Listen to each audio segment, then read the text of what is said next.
Hello and welcome back to part 4 of this lesson on how to create an interior view in Rhino and Photoshop. We'll be following on from our last lesson where we rendered out separate levels for the shadows and texture of our file. So we have this kind of textured view with shadows applied on top, and we also have a base image with just shadows and no textures on. We're going to be combining that alongside our Make 2D, which we coloured in Illustrator. And we're going to be using this Make 2D to help us select out different components of our image and add different textures to these components. For example, the table, the chairs, window frames, walls, floor, etc. So we're going to start this image much like we did with the exterior view by selecting each of these components and making a unique folder for each of them so we can start to apply different textures to each of these materials in our view. So to do that, I've just kind of put my initial rendered out views in this base folder, and we're going to create a new folder called Adjustments. Just give that a colour as well, and then we're just going to go through and we're going to start to make a folder for each of the key materials in our view. So for the floor, I'm going to just use the magic wand tool to select the floor here, and you notice that this part is also part of my floor colour, so that's fine for now. If you're not getting both parts selected at the same time, it will be because this contiguous box isn't ticked. If that's ticked there, you'll see it only selects kind of one region of the orange, and it won't select the bit in the chair or the bit up here as well. So if you make sure that's unticked and you select, it will select all the orange areas or whichever colour you're trying to select at the same time. And then I can apply that to my floor mask. And I'm just going to go ahead and make a folder for each of these elements in the scene. So I'm going to pause the video and just quickly do that. So now you can see we've made a folder for each of the objects within our interior scene, and each of them has a mask on top, just like when we were doing in the exterior view. Now it might be that some of these masks need a bit of tidying up later, but for now we're kind of going to work with them and we might adjust them as we go along. So the next part before I start my image is I'm going to bring in any sort of references I'm working with so I can use them to pick out colours or tones or tone of lighting. And I've just got a few interior references here that I'm going to sort of use to help compose my image and get some colours as well. So I'm just going to drop them into the scene, and we're just going to leave them in that reference file at the top of the image there in the red, and we'll just hide that for now. Now we're kind of done with this mask layer now because we've sort of selected all our elements and taken them off, so I'm just going to hide that one and put it to the bottom for now, and we're going to do everything over the top of this kind of dark shadow layer here. So I'm going to start by just adding in some basic textures for my materials, and we'll start with the kind of larger elements like the walls in the scene, which is kind of this area here. So I'm just going to start by just taking different textures and dropping them in to these areas and start to kind of fill out this image. I think for the walls we're going to start with a concrete, and then we might bring it back with another sort of slightly plasterish material, but we'll start with a concrete for now. So I'm just dragging in a concrete texture in here, and then we're going to just drop it in my walls folder and make it a bit larger. So it covers the whole of that. It might be that you want your texture a bit smaller in places, but we can work with that later. For now, it's just important to get kind of a different texture in for each layer, which we can then start to kind of customize and build up on from that point onwards. So I'm just going to pick out some textures and start to drag them in to each of my folders that I've made. For the back of the bookshelves, I'm going to add in some timber. We're going to rotate it as well. This is now currently in the walls, so I'm just going to drag it into the bookshelves. It might be that the scale is a bit big, so you might want to reduce it down in areas. Just going to copy that across, and it'll sit up here. We'll come back to that a bit later. It might be that I want to add some more definition in there because it's looking a bit flat at the moment. But that will do for now. For the ceiling, I might also have a similar timber, so we're just going to drop that in. Now, with the ceiling, obviously my ceiling is going quite a distinct way due to the perspective of the image, and my current image I've dropped in doesn't really match that. So I'm going to want to distort this image to match that perspective. The easiest way to do that is to right click and use the distort option. That allows you to pick up each corner and drag it into a specific point. And what you want to do is you kind of want to match the corners with the perspective you're trying to achieve. So I'll line that up there, and then we can line this one up coming forward. And we want to just adjust this top one. Probably bring it out a bit wider. Let's have a look. That's almost there. I think that top corner just needs to be a little bit wider.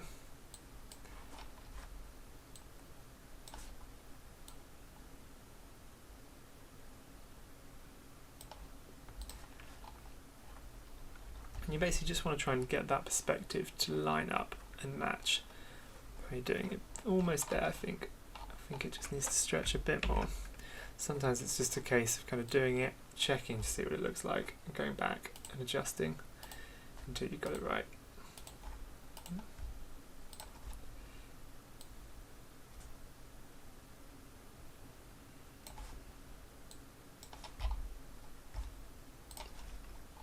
I think we'll leave it at that for now. It's pretty much there. Might need a bit of tweaking a bit later, but we can go back to that. So that's the ceiling. For the window frames, I might just drop in a colour for now, and I'm going to take a colour for my reference. I might try this kind of orangey colour for now. Let's have a go. So for the window frames, I'm just going to make a new layer and just fill that in, that orange. I'm going to do the same for the columns and the structure here, but I think we'll try a blue for now. I mean, all of these colours might change as we go forward, but we're just sort of dropping them in now to fill up the image, and then we can go back later and add to it. I think for my chair frames, I'm going to make it the same colour as my window frame, so just copy this layer up here and drop it in there. And then for the chair top, maybe you want a kind of timber top on the chairs, so let's drop in this one. It's currently my frame, so just move it to the top. So it's just like a plywood texture. Just on top there. Maybe make it a little bit smaller. And actually, I think I might also copy this plywood texture to the back of those bookshelves, because I think maybe we'll in a bit. We'll go back and review that as we move forward. So done that. Now we'd already rendered this kind of texture on the floor, so it might be that we want to keep that as is, but it might be a little bit dark because the shadow is quite strong, so you might want to just overlay something on top of it just to brighten it up a bit. So what I might do is, I think for now, let's overlay some timber floor over the top. Or maybe we'll leave it for the time being, and we might come back a bit later to brighten that up to match the rest of our image. I've also noticed that in my ceiling, we still need to do this part under this walkway here. So I'm just going to copy that bamboo ceiling down, and we're going to just transform it.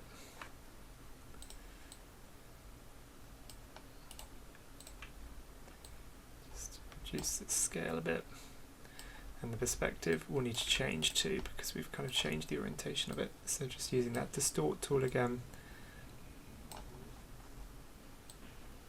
and lining up the perspective.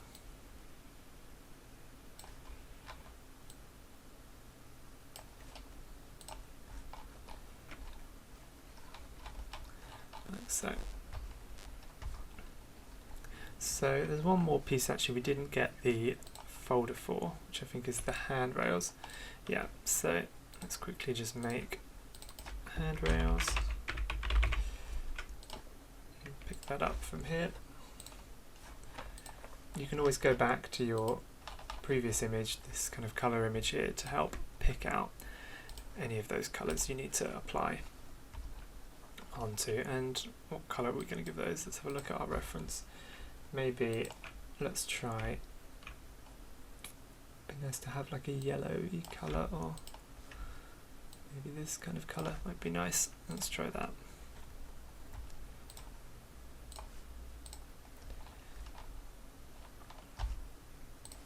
So there we go, we're getting there now. So we're starting to just sort of build up our image with these base colours which we're adding, and I think the final one is just the table here for now, which I'm just going to take another colour from here, and I think we'll make this, maybe we'll make this a sort of simple light blue. Now, there we go, that will do. And I think actually I'm going to add just a basic colour to the floor, which we might then overlay the texture on top of, and I'm just going to take this kind of rough wood colour from this image, maybe a lighter one up here, and we'll just apply that to the floor layer as well. So there we go. So now we've added texture to all of those objects in the scene. You'll notice that there are some parts here which haven't got a texture on, and that might be for some reason that in our Make 2D, this kind of colour fill we were using, they didn't have a kind of key colour set to them, and so they've been missed off. If that's the case, then it might be a case of just finding the correct layer which you think they apply to. So for this one, I think it's probably part of the balls.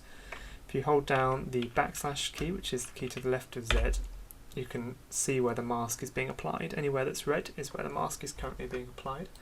So if we want to add this area to the mask, we just select it like so.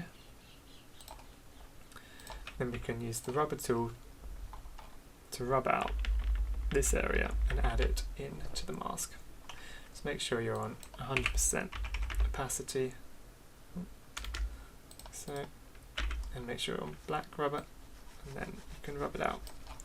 So that's added the concrete, and then out here, I think that's a kind of part of the outside of the concrete structure as well. So actually, I think we want to join that to our layer as well.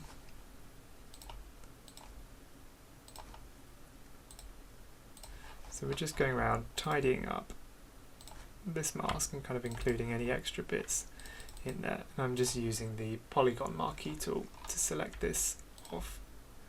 I prefer using the polygon marquee tool to the standard kind of freeform marquee tool because it's a bit easier to work with, especially when you're doing quite kind of geometric shapes like this.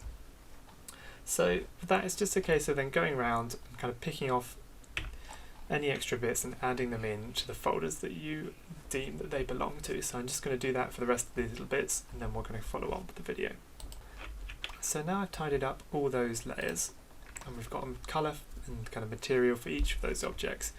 We're now going to add in our shadows folder on top. So just like in the exterior view, we're going to put the shadows on top of these colours to then blend them in with the rest of the image. And I'm just going to use this shadows layer here, hold down the Alt key and drop it on top. I'm going to change the blending mode to a multiply. You could try it on a soft light, but then we're just going to sort of overlay that on top, and we can change the kind of darkness depending on how intense we want those shadows to be. I want them quite subtle in this image, so I'm going to put them on a kind of 26. Let's try 23 for now. It's quite good. So it may be once you've put these on that you notice some kind of weird things that are going on. There's some areas in the mask in places, so you might want to then go and tidy them up. I think for now we're going to leave it with this image, but we might come back a bit later to tidy those elements up there. But very quickly you can see that once you apply that on, you can already start to kind of get a bit more 3D kind of elements in. You sort of see the shapes a bit more on the forms when the shadow is being cast over the top. So it's really good to sort of blend those two together. I've just noticed as well with my area here that my ceiling's got a little bit of extra bit on, and I think that's probably to do with the ceiling below. Yep. So I'm just going to mask that off. like so. So now it's just a case, if you want to kind of build into these textures, you can always sort of overlay bits on and add them up. I might as well. You can, if you go back to your base image, you can see that I've kind of got bits of texture on here that I might want to overlay onto my certain materials in here as well. So we can try and do that too. For my floor here, I can take this base image, if I just copy that into my floor and put it on a soft light, we can start to get those floorboards back in that we'd rendered into our previous image. It might be as well you want that a bit more strong, but you don't want the shadow to get any darker. We can actually use our shadow layer then. If we select just the shadows, make sure we're in that layer, select that blue area of shadow, go out, make a copy of that base there we just put in the floor folder, and then apply a mask over the shadows. It will then hide any sort of shadow layers that are affecting our image. You might get some weird results like this happening, which we can then tidy up a bit later. But then we can overlay it and make the floor stronger in areas. That might work. I mean, I play around a bit with that. For now, I'm just going to overlay one of them and have that floor texture coming through slightly there. Delete that one for now. Might be from my columns here, I want to kind of overlay a bit of that reflective material we previously assigned. And I might put this on a, let's try a screen, just to pick up some of those reflections. Make sure you apply the screen to this layer, sorry. There. So there, we're picking up some of these kind of light reflections on there as well. Same with my window frames. It might be that I want to copy this in and put it on a screen. And you might want to go and add textures to some of these as well. It's all a kind of case of just playing around, adding on different materials and sort of building up each of these textures as they are. I think with the bookshelves, let's see if we can make these look a bit more 3D.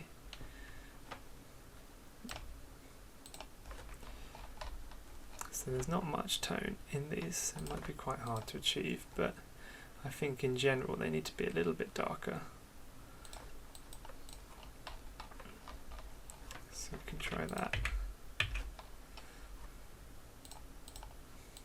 You can see that these areas are kind of black compared to this blue, which is making the colour in this change slightly, so you may want to adjust that a bit. I think we'll kind of leave that there.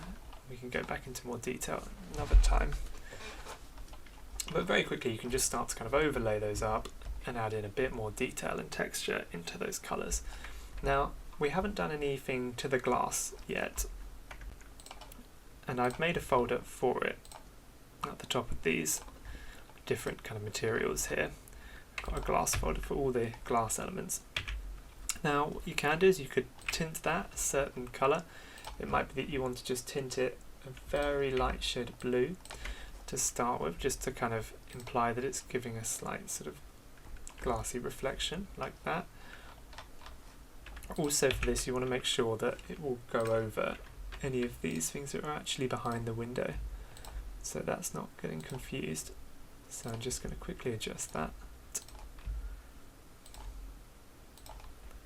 So that is actually accurate. And you'll see here that this one's actually not included at all. So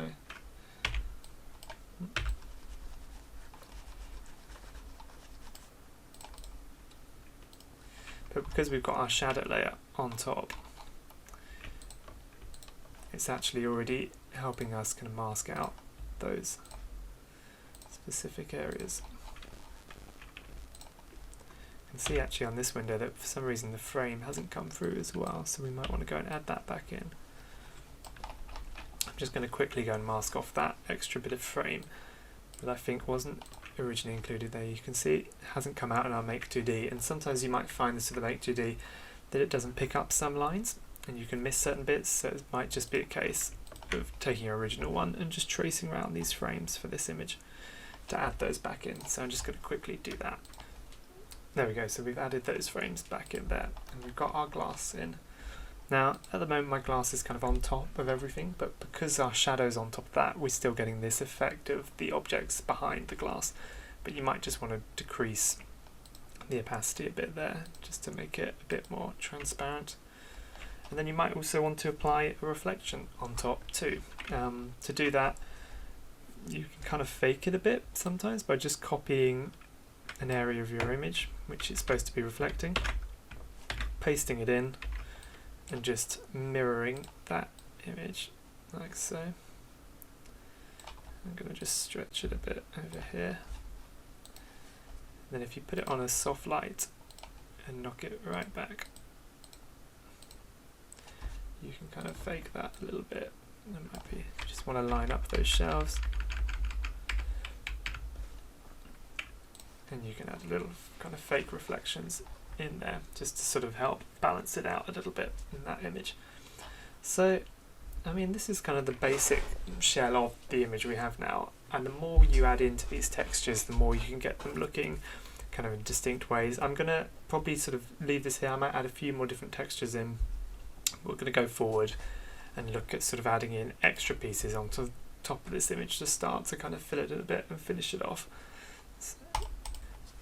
So there might be that your shadow layer actually isn't kind of casting as much shadow as you want, and you want a bit more kind of differentiation between different wall types. For instance, this left hand wall here is actually still it's kind of the same tone as this part here, and also the textures kind of following the same line, and we're not really reading that that's at a diagonal.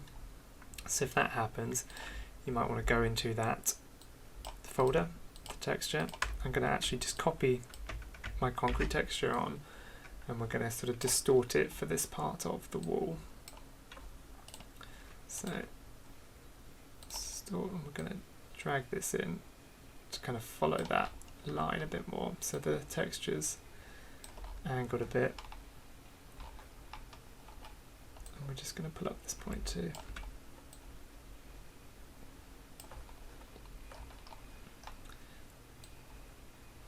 Just so it's a bit more kind of skewed to that line of the wall, like so. And then I'm also actually going to darken that area down slightly, just by using an exposure. This is just an adjustment layer in that folder, and we're just going to knock it slightly down, just to give a bit of a darker edge to that wall. It can be quite subtle. And you might want to go and do that to other bits of the image, just to help kind of apply that effect of sort of darkening and lightening. So now we're kind of going to move forward. We might add a few sort of plants in the image. We can do this just by sort of dragging and dropping in some cut out plants you can find online anywhere. Might be that you want some kind of potted plants or flowers, or let's try this in there. Now I'd always put these in over the top of my shadow layer, and these would go in a folder called Additions, which we'll put in here. So this plant's not cut out, so you might have to cut it out as well. This looks like a plastic plant actually, but so let's try that. You can just select the white background, turn it into a mask. That was just by using the magic wand tool to select the background and then just applying a mask on top to hide it. We can have some flowers on this table. You might also want to kind of stylize these in a bit, as we've done in previous images. You can see actually I've got a slight white border there as well, so make sure that's rubbed out just from the mask.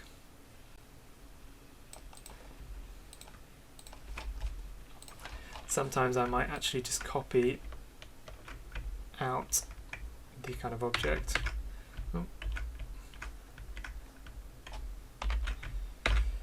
And paste it. Oh, sorry. So copy out the object.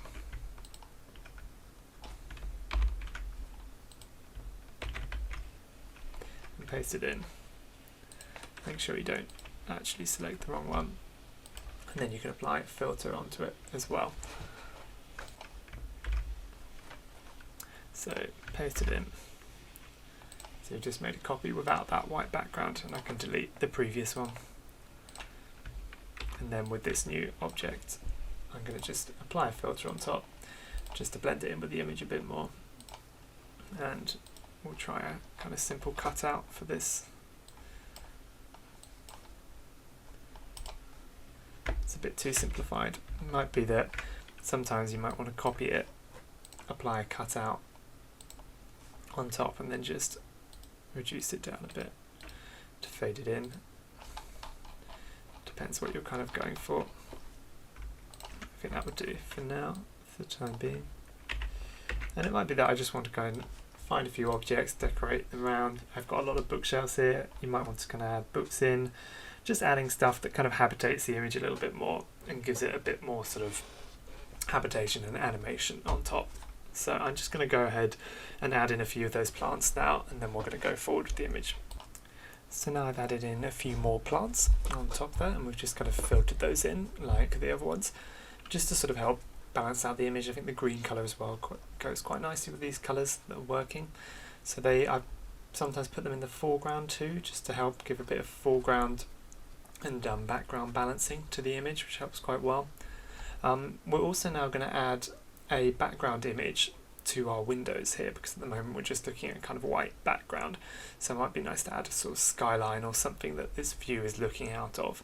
So to do that, we're just first going to make a new folder in additions, and we're going to make it below the plants, because obviously this is going to sit behind our plant layer. So let's just group all these plants together, make this layer green so we can see it a bit more easily. Plants. And then we're going to make a new folder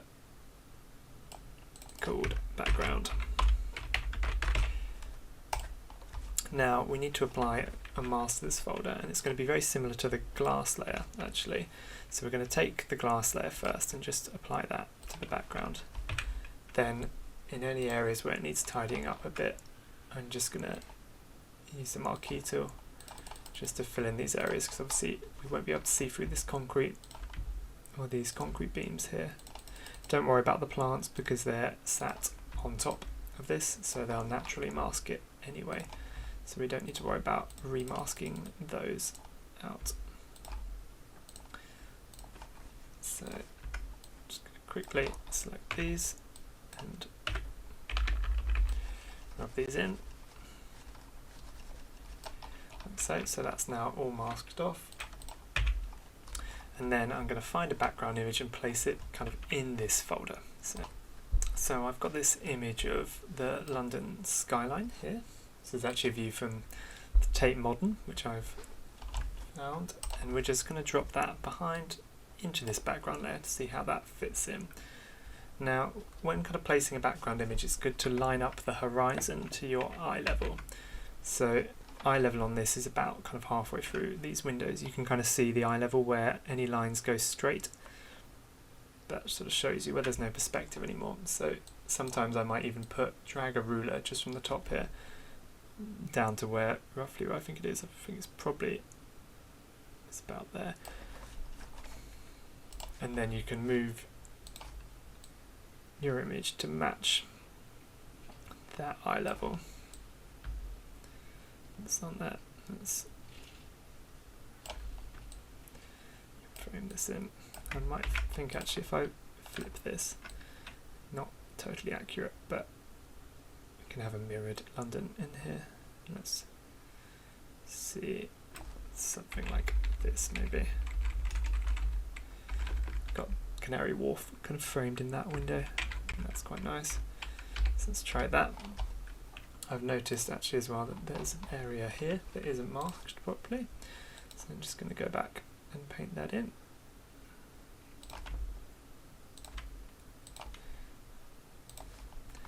Just on my masks. Now you can see with this image that the sky obviously is not big enough to actually hit the sky in our whole photo. So what I'm first going to do is I'm going to rasterize this layer so we can filter it, and then I'm going to give it that cutout filter as well, just to sort of simplify it down a bit. the next thing I'm going to do is we're going to get a bit of sky and we're going to add that on top. So I'm just going to find an image of some sky. I've got a basic cloudy sky here, and we're just going to add that in on top there. Some nice clouds in those windows. And we're going to do the same thing, rasterize that, and I'm going to filter it as well. And I might filter it and just overlay that on top because it's quite simple. Something like that.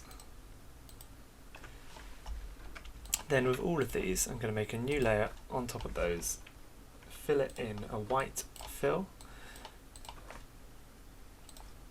fill it on top, and then just reduce the fill colour. And the reason for that is just to kind of fade those elements back a bit so they're not as harsh in the rest of the window scene.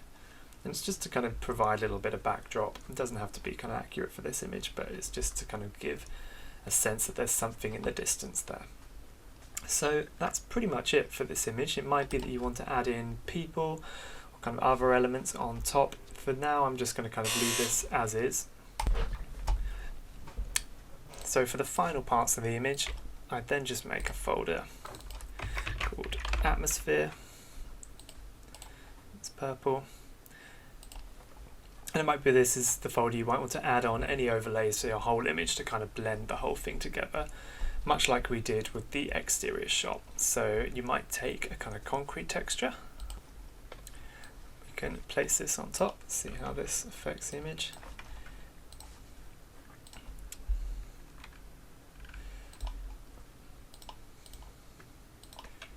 And it's just good to have a kind of play around, apply a few textures on top and just see how they help blend the image in together. And I usually try and get a few different sort of textures and just help me sort of blend in the image.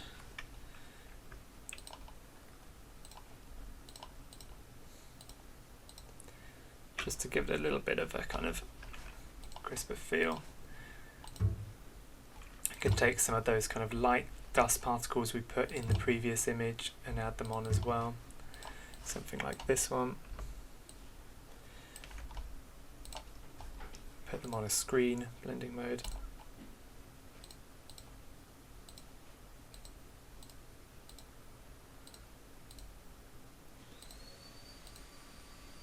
And there you have it, it's kind of blending in over the top there. And I'm quite happy with how that finishes. It might be that you then want to just copy out the image, copy the image on top like this.